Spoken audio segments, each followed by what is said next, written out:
Thanksgiving's always been weird for my family. Not in a burn the turkey and laugh about it way. More like, someone always storms off halfway through dessert, someone else ends up crying in the bathroom, and no one ever talks about it the next day. Still, every year I showed up, hoping this time would be different. Maybe we'd be, I don't know, a normal family? I'm Jordan, 29. I live about 6 hours away from my hometown, where my parents and 2 siblings still live. I've got a steady job in real estate finance, nothing glamorous, but I've been lucky enough to do well for myself. Bought my first property at 26, paid off my car, that kind of thing. I'm not flashy, not loud, not the kind of guy who brags. If anything, I try to keep a low profile around my family. They've never reacted well to my successes. My parents are the type who talk a big game about family unity, but have this twisted scoreboard in their heads. Like, my older sister Kayla can do no wrong, even when she borrowed $5,000 from me 2 years ago and forgot to pay me back.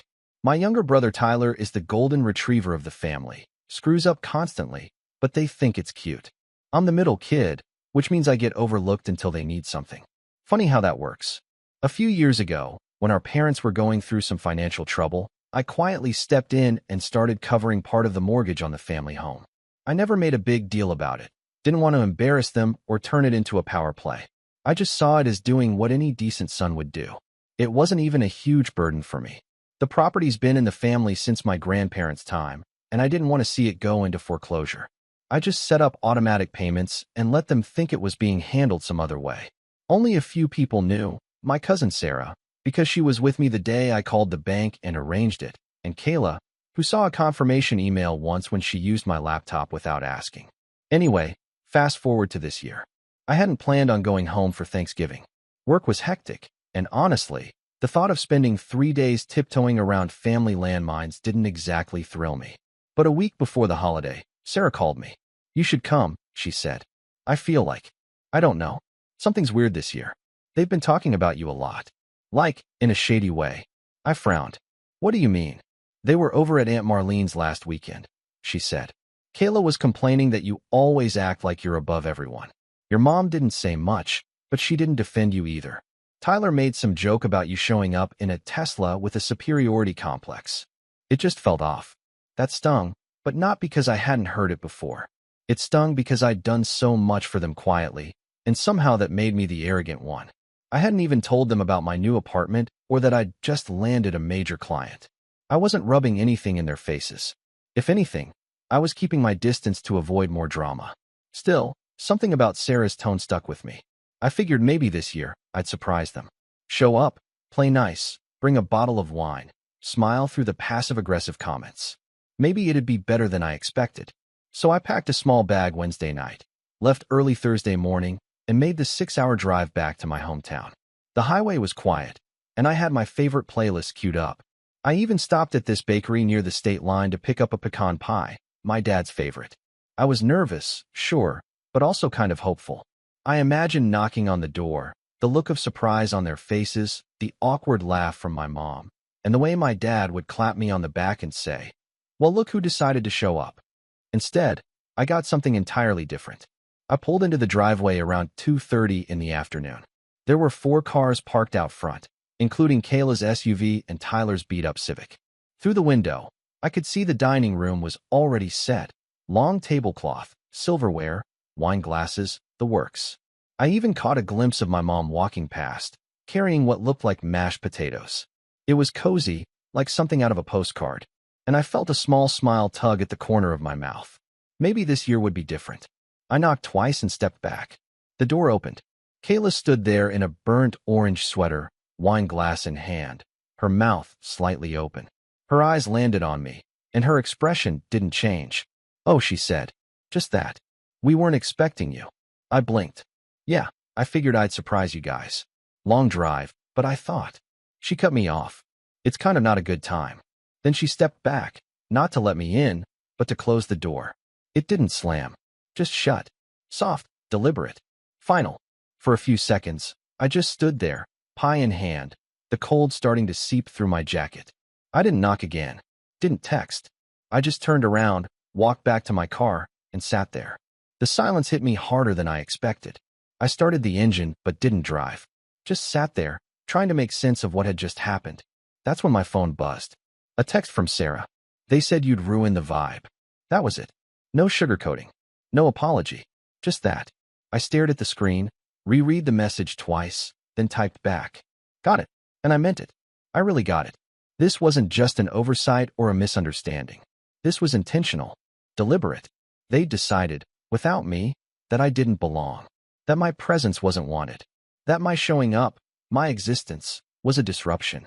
I didn't cry, didn't scream, didn't even feel angry at first. Just empty, like I'd shown up to a party I helped pay for, only to be turned away at the door. But here's the thing about family. They forget who's behind the curtain. They forget who keeps the lights on. They forget who they've come to rely on, until the day that person quietly steps back and lets them feel the absence. And by the next morning, oh, they'd feel it. Because by the time the sun rose, the utilities were cut, the credit cards were frozen, and my phone was lighting up with 47 missed calls.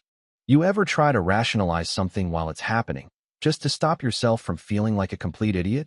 That's what I did as I drove away from my own childhood home, pie still sitting untouched in the passenger seat.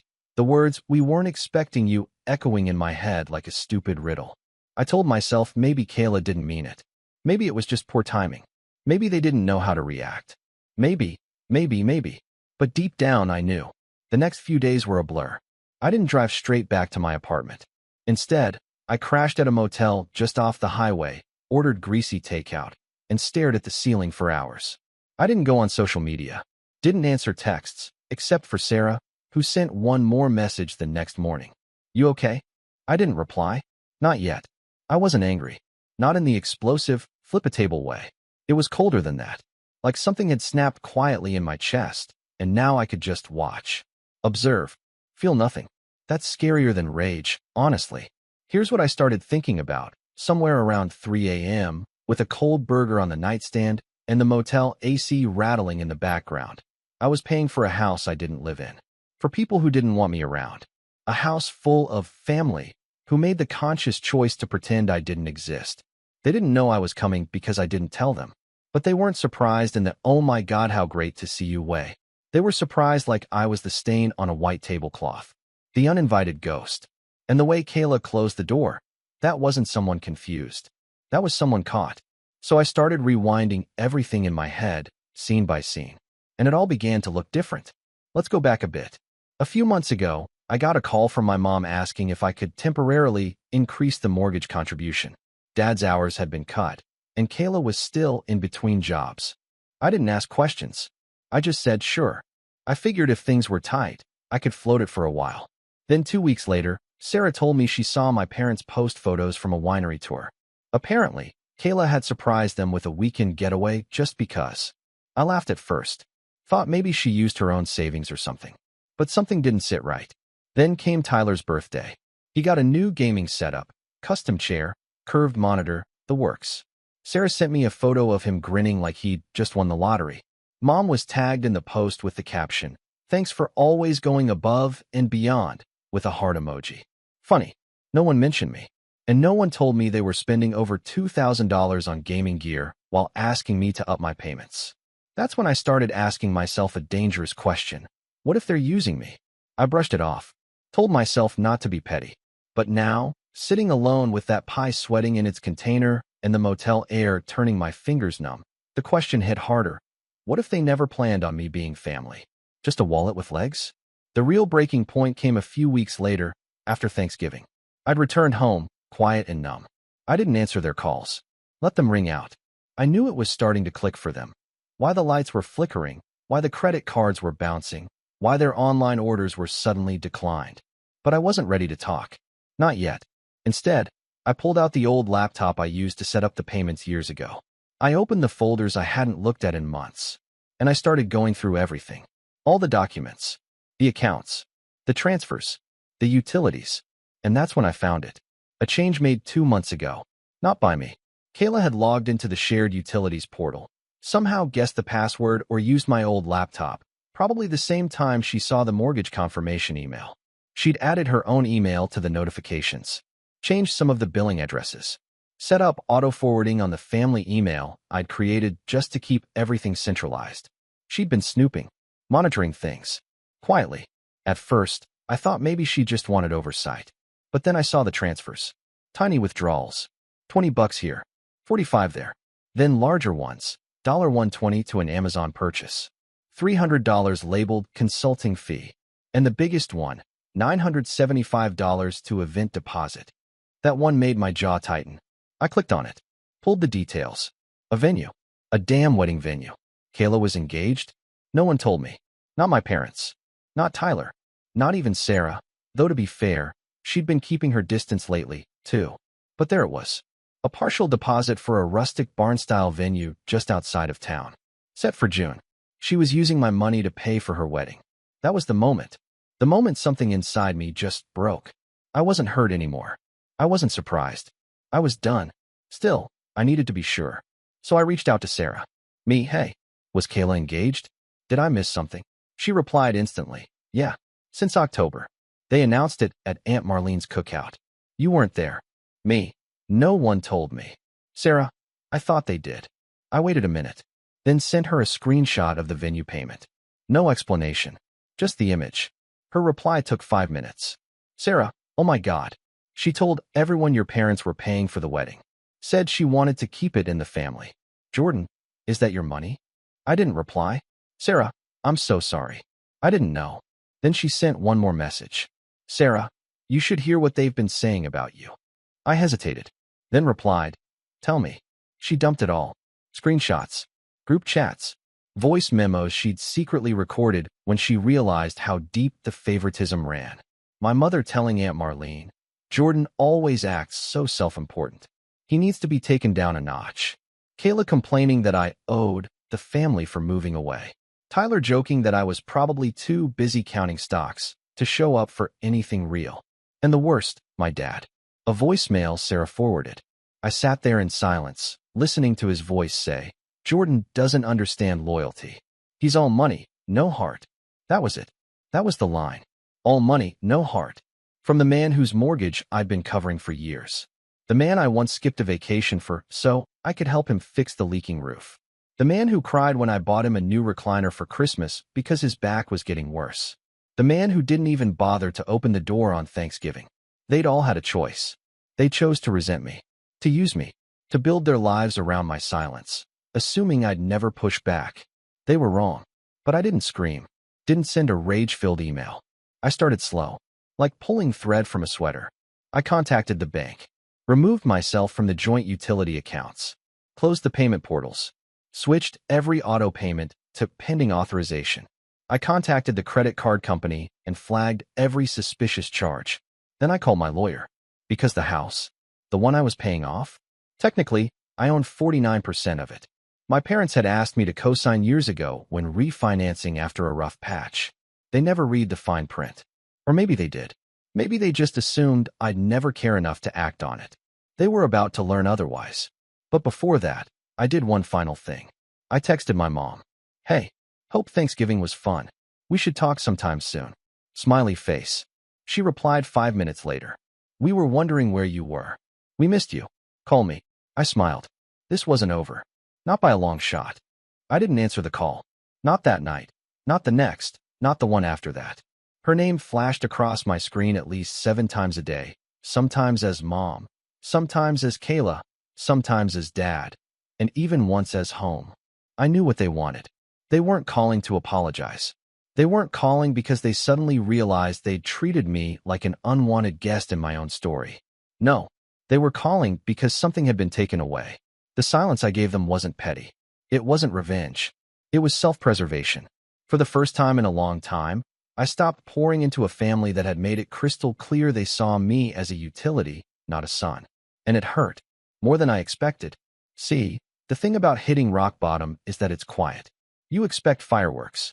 Some dramatic collapse. But for me, it was the sound of my phone buzzing on silent while I stared at the ceiling of my apartment, wondering what I'd been trying so hard to earn from people who never really saw me. The fridge was full. My bills were paid. My job was steady. But I felt like a ghost in my own life. I started waking up late, skipping breakfast. Work calls became background noise. The drive was gone. I wasn't sleeping. Not deeply, anyway. My chest felt heavy every morning. Like grief, But it wasn't over a death. It was over the realization that the version of family I'd been chasing for nearly 30 years had never actually existed. I deleted Thanksgiving photos from previous years, archived old voicemails, moved a folder labeled Family Docs to a flash drive, and tossed it in a drawer. I even blocked Kayla for a while, just to stop myself from checking her status updates like some pathetic ex. And yeah, there were moments I questioned myself. Was I too cold? Too calculating? Was I really any better than them? I'd frozen their cards, turned off the heat, even quietly stalled their wedding planning by pulling out my portion of the gift fund I'd been contributing to without ever being invited to the engagement dinner. But the truth is, I didn't feel guilty. Not really. I felt numb. And then I felt nothing at all. Until the letter came. It was a Tuesday morning. A manila envelope, hand-delivered. Not from my parents. Not from Kayla. It was from the bank. The house, the one I'd been co-owner of, was behind on payments again. Apparently, without my contributions, things had spiraled fast.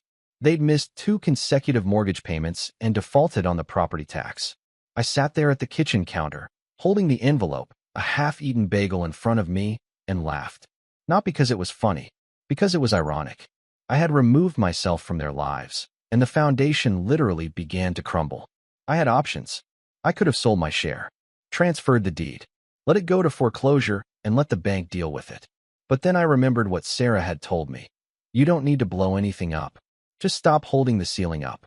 So I did one better. I called a contractor. Hi. Yeah, I'm looking to do a property inspection. There's a place I partially own, and I want to get an estimate on repairs. Foundation, plumbing, everything. He agreed to meet me on site the next week. And just like that, I started moving. Not with rage. Not with bitterness. Just motion. One step at a time. That same day, I went to the gym. First time in months. Didn't do much. Just walked the treadmill for 20 minutes. But I left feeling a little more in my body. A little more alive. I showered when I got home, then made real food. Not frozen. Not takeout. Just chicken and rice and broccoli, like I used to when I was trying to fix myself the first time I moved out at 19. The next morning, I dug out my old notebooks. The ones with scribbled ideas for side projects. Business plans. Passive income streams I'd always said I'd look into someday. One idea jumped out. An app I'd once sketched out for real estate agents to track local listings and market trends in real time. Nothing groundbreaking, but I'd always believed in it. I opened a fresh document. Started mapping it out again. I told no one. I didn't post anything. Didn't make a dramatic comeback. I just worked. Quietly. Consistently. And with every step, I felt the weight loosen. My body felt stronger. My apartment felt warmer. I started smiling more, even if it was just at dumb cat videos or the barista who remembered my name at the corner cafe. Meanwhile, the family group chat was unraveling. Sarah sent me screenshots now and then. My mom asking, has anyone heard from Jordan? Kayla writing, he's being dramatic. Tyler trying to organize a family meeting that no one showed up to. It was like watching a play I'd been written out of, and honestly, it was peaceful. Until Christmas came. That was the test. It had always been my thing. Every Christmas, I'd send out gifts. Nothing extravagant. Just thoughtful. A set of high-end knives for my dad when he took up cooking. An engraved necklace for Mom when she lost her sister. A travel pillow for Kayla when she landed that short-lived marketing gig that lasted 3 weeks. But this year? Nothing. I didn't even text. And they noticed. I got a long email from my mom on Christmas Eve. It started with, "We miss you," and ended with, "I hope you can find it in your heart to come back to the family." In between were sentences like, "You've always been so cold," and "Kayla didn't mean what she said," and "Family is complicated." I read it twice. Closed it. Didn't respond. Because I was done playing the part of the ever-forgiving son. The ATM with a smile. The brother who never needed anything. So why give him anything? I wasn't angry anymore. I'd simply outgrown the version of myself who needed their validation. Instead, I poured my energy into building. The app prototype was coming together. I found a freelance developer, negotiated a solid rate, and set up an LLC. I reconnected with a friend from college who had connections in a brokerage firm, and he agreed to test the beta version with his team. I was working 12-hour days again, but this time, it was for me. My life got fuller. Not with people, necessarily, but with purpose. I even went on a couple dates. Nothing serious. Just real conversations with people who didn't know me as the reliable son, or the rich one, or the disappointment. Just Jordan, the guy who liked late-night walks and overcooked spaghetti. And then, in late January, I got the call. Not a text, not an email, a real call. It was Dad. I stared at the screen for a full minute before answering. Hello. His voice cracked. Hey, it's me. I said nothing. We're in a bit of a situation. I thought maybe we could talk. I waited. He sighed. We're behind. On the house. And your mom's been sick. Not serious, just stress, I think. It's been hard without your help. I stayed silent. I know you're upset. You have every right. I just thought, maybe we could meet. Talk this out. As a family. Family. That word didn't land the same way anymore. It didn't sting. It just felt tired. I'll think about it, I said. Thank you, he whispered. Really, thank you. But I wasn't doing it for him. I wasn't doing it to make peace or play hero or rescue anyone. I just wanted to see something. To look my father in the eye and see if there was anything real behind the voice that once said I was all money, no heart. And what happened in that meeting changed everything. Because what I found out next made me realize the betrayal went even deeper than I thought. And the person who had stabbed me hardest wasn't Kayla. It was someone I trusted even more. I met my father at a diner halfway between my place and theirs. One of those old school places with vinyl booths and chipped coffee mugs that always smelled like burnt toast and pine cleaner. He was already seated when I walked in, staring into a black coffee like it held the answers. He looked older than I remembered. Not just tired, faded. Like the version of him I used to chase approval from had shrunk behind years of denial and pride. I slid into the booth across from him and didn't say a word. He looked up, startled for a second, like he didn't believe I'd actually come. Jordan, he said, with a nervous little smile. Thanks for meeting me. I nodded. You said it was important. He took a breath. We're losing the house. Straight to it. No sugarcoating. I know, I said calmly. He blinked. You know? I tapped the folder I'd brought with me. Inside, updated mortgage statements, property taxes, emails from the bank, and a full accounting of every dollar I'd paid on their behalf over the past 4 years. I've been managing the payments since 2020. I co-own the house, remember?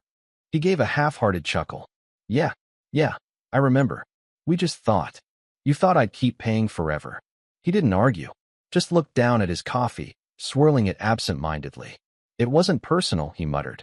I raised an eyebrow. You sure? Because leaving me out of Thanksgiving, using my money for Kayla's wedding, calling me all money, no heart, those feel pretty personal. He looked like I'd slapped him. Good. She told us she had your blessing, he mumbled. Said you offered to help with the venue. That stopped me cold. What? Kayla. She said you offered. That it was your way of contributing. I didn't speak for a moment.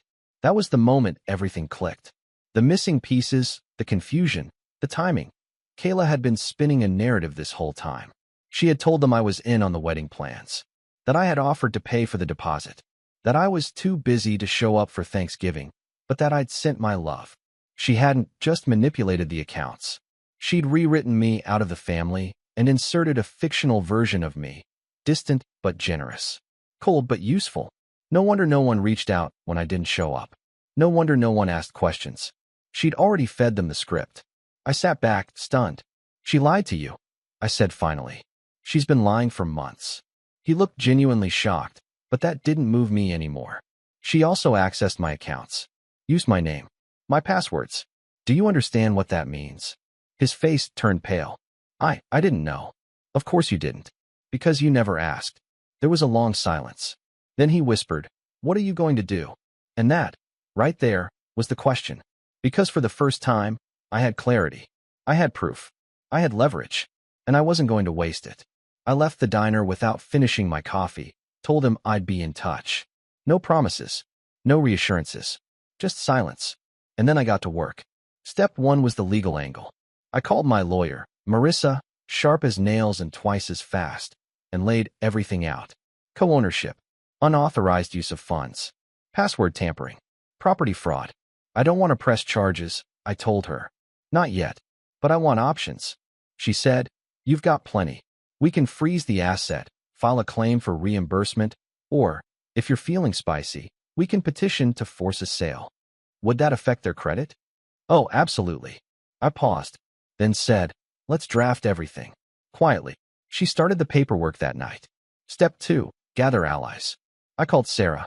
You were right, I said. She lied to all of them. There was a beat of silence. Then she said, I knew something felt off. I explained the meeting, the discovery, the twist. She was livid on my behalf. She told everyone you were just too busy with your business stuff, that you wanted to help from a distance.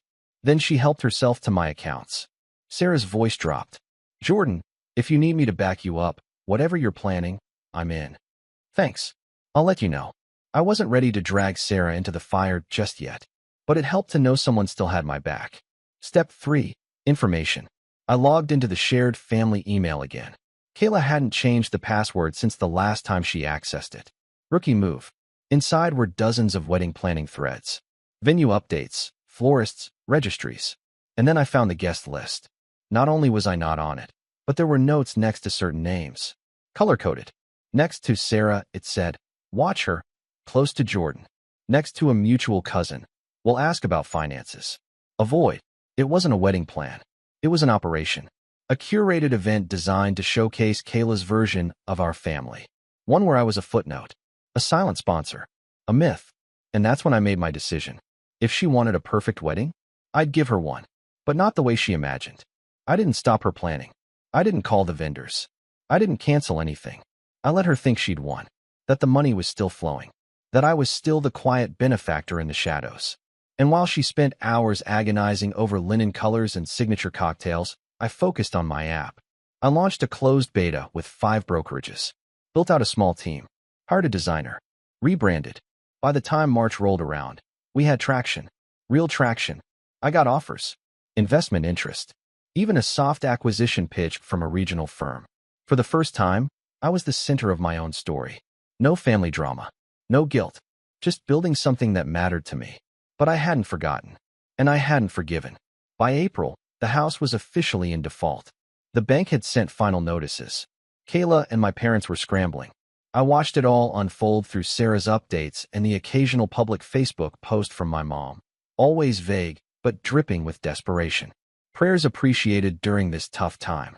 Family is everything, even when things get hard. Translation: the gravy train stopped, and we don't know how to adult. Then, in late April, Kayla posted a countdown. 40 days to forever #Mrs. To Be. 40 days. That gave me just enough time. I met with Marissa again. I want to trigger the clause, I said. She looked up from her laptop. Are you sure? Once we initiate, they'll know. No more hiding in the shadows. I nodded. It's time. She smiled. Then let's remind them who's been holding the walls up. We filed a partition action, legal code for, we co-own this house and I want my share, even if that means forcing a sale. The timing? Deliberate. The court date? 2 days before the wedding. I sent the notice via certified mail. Watched the tracking update until it said delivered. And then, I waited. The silence was delicious. No calls. No texts. Just the quiet before the storm. But I wasn't done. I had one more card to play. And it would land the day before the ceremony. Because if Kayla thought she could write me out of the story, she was about to find out. I just picked up the pen. The day before the wedding, around 8:15 in the morning, I was sitting at my apartment desk, coffee in hand, watching the email I'd scheduled hit Kayla's inbox. It was simple, almost polite.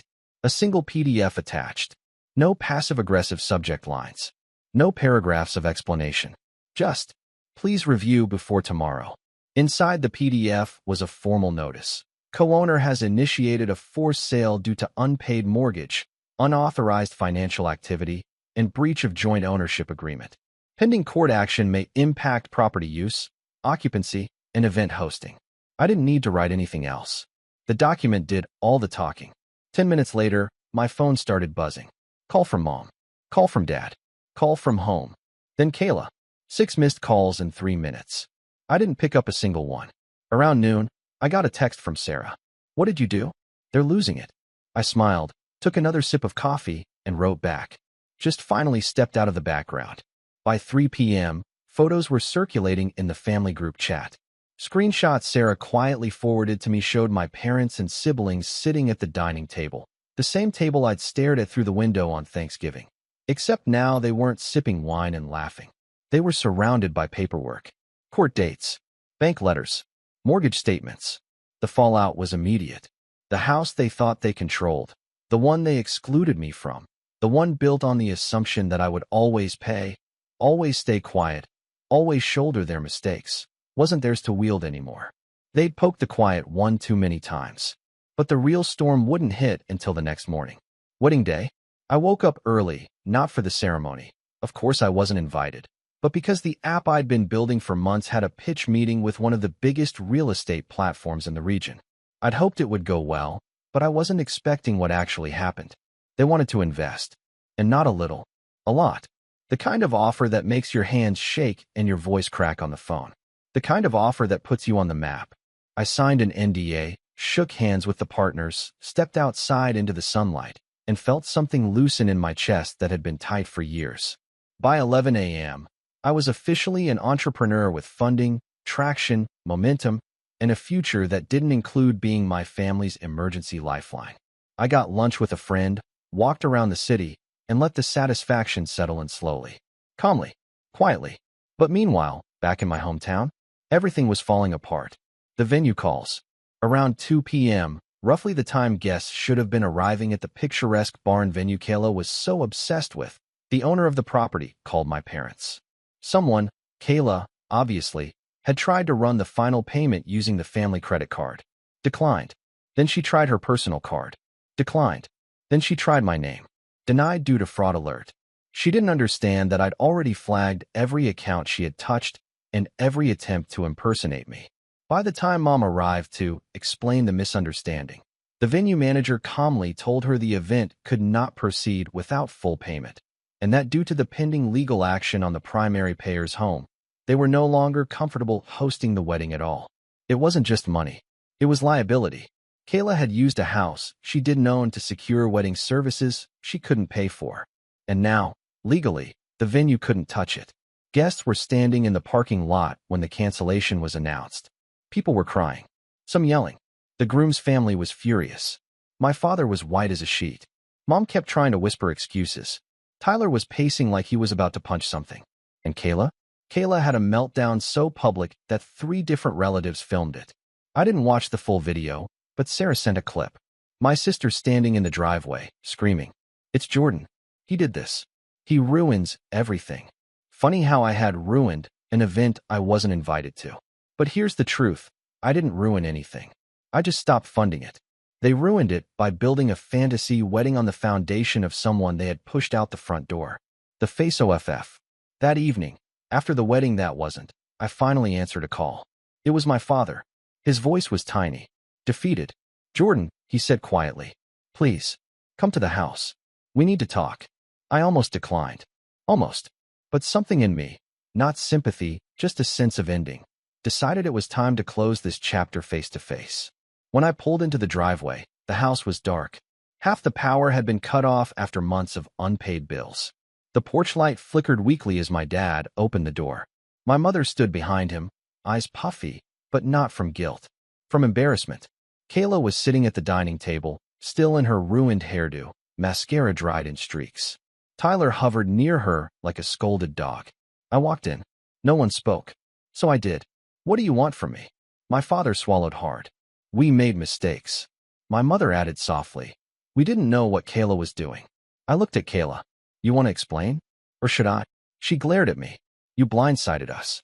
"No," I said evenly. "I just stopped being your safety net. There's a difference." She jumped up from her chair. "You could have talked to us. You could have worked with us. You didn't have to go nuclear." "You shut the door in my face," I said. "On Thanksgiving. At the house I pay for. Then you stole from me. Lied about me. Cut me out of every decision. You didn't think this was coming." My father finally whispered, "We need help, son." And that's when it happened. I didn't break down. I didn't yell. I didn't argue. I just felt a kind of clarity I'd never had before. "I'm selling my share of the house," I said calmly. "The court date stands. You'll need to figure out your portion on your own." My mother gasped. "Jordan, this is our home." "No," I corrected. "It was supposed to be ours. Then you decided it wasn't mine." Kayla's voice cracked. "What do you want from me?" "Nothing," I said. "I don't want anything from any of you anymore." For the first time in my life, I wasn't trying to earn their approval affection, or gratitude. I was walking away with my dignity intact. I turned toward the door. My father whispered, "If you leave, that's it. We may never fix this." I paused in the doorway, then said the truest thing I've ever spoken. I didn't break it, and I stepped out. 6 months later, my app grew faster than I expected. Partnerships, press write-ups, a second round of funding. I hired a team, moved into a nicer apartment, started traveling, started living. Sarah and I stayed close. She was the only family member who didn't vanish into the fog of guilt and silence. As for my parents, they moved into a smaller rental after the court-ordered sale. My father got a part-time job. My mother babysits for extra cash. They send the occasional stiff, awkward holiday card. I read them. I don't reply. Tyler unfriended me on everything. And Kayla? Her wedding never got rescheduled. Her fiancé left 2 months after the fallout. Apparently, the financial chaos and her habit of blaming everyone but herself scared him off. She posts passive-aggressive quotes on social media now about fake people and family betrayal. I don't engage. I don't need to. Because my life, for the first time in years, is mine. Built by me. Funded by me. Defined by me. No guilt. No shadows. No doors slammed in my face. Just forward. Always forward. And every now and then, when I'm driving late at night with the windows down, I think about the moment Kayla closed that door on Thanksgiving. The moment everything changed. And I can't help but smile. Because in the end, they taught me exactly who they were. And I finally chose who I would be. The final line, the one that closes this chapter of Jordan's life, came to me months later when someone asked why I don't talk to my family anymore. I just said, they lost access to me the same way they lost access to everything else, by assuming I'd always be there. And that was the end.